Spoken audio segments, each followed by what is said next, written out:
It started innocently enough, just a regular family gathering at my parents' house. We were celebrating my little sister's birthday, and like any family event, we took a ton of photos. Little did I know that those seemingly ordinary pictures would plunge us into a terrifying mystery.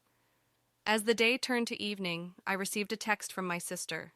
It was one of the pictures from the party, a snapshot of her blowing out the candles on her cake. But something was off. In the background, there was a shadowy figure that definitely hadn't been there before. I showed the photo to my parents, expecting a laugh or some kind of logical explanation. Instead, their faces turned grave. They shared a glance that spoke volumes. They recognized that figure. It was my grandfather, who had passed away long before I was born. My parents had only seen his pictures. I'd never even met him.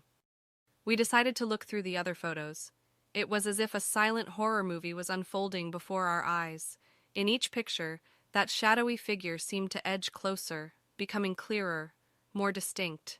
It was like my grandfather was trying to emerge from the past and enter our lives. Days turned into nights, and the atmosphere in our house grew tense. We researched my grandfather's life, hoping for some insight. That's when we stumbled upon a forgotten family secret. Apparently, my grandfather had died under suspicious circumstances, and his death was never truly solved. The photos became more ominous, the figure almost tangible now. I couldn't sleep. Every time I closed my eyes, I saw that ghostly presence lingering in the darkness. The figure's eyes seemed to follow me, accusing, haunting. One night, driven by a mix of desperation and curiosity, I decided to confront the figure. I placed my grandfather's photograph on the table and stared at it, challenging the spirit to reveal itself. Suddenly, a cold breeze swept through the room, extinguishing the candles and plunging me into darkness. The room filled with whispers, faint but unmistakable.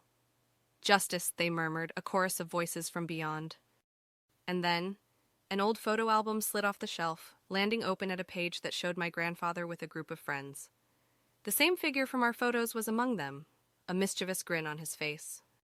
We realized that his friends might hold the key to unraveling the mystery.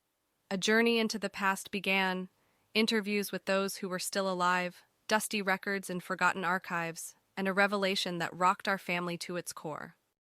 The spirit wasn't my grandfather, it was his friend, the one who had been responsible for his death.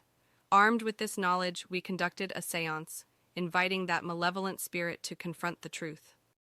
The room trembled, voices rose, and the shadowy figure manifested before us. In a voice that echoed with pain and regret, he confessed to his crime and revealed the depths of his guilt. And just as quickly as it had begun, the room fell silent. The figure dissolved into the air, leaving us with a sense of closure we hadn't thought possible. The photos, now devoid of any presence, returned to mere memories captured in time. As I looked at the photographs one last time, I realized that even the most innocent moments can hide dark secrets. Our family's history was a tapestry woven with threads of both love and betrayal. A reminder that the past never truly fades away. It's just waiting for the right moment to reemerge and demand justice.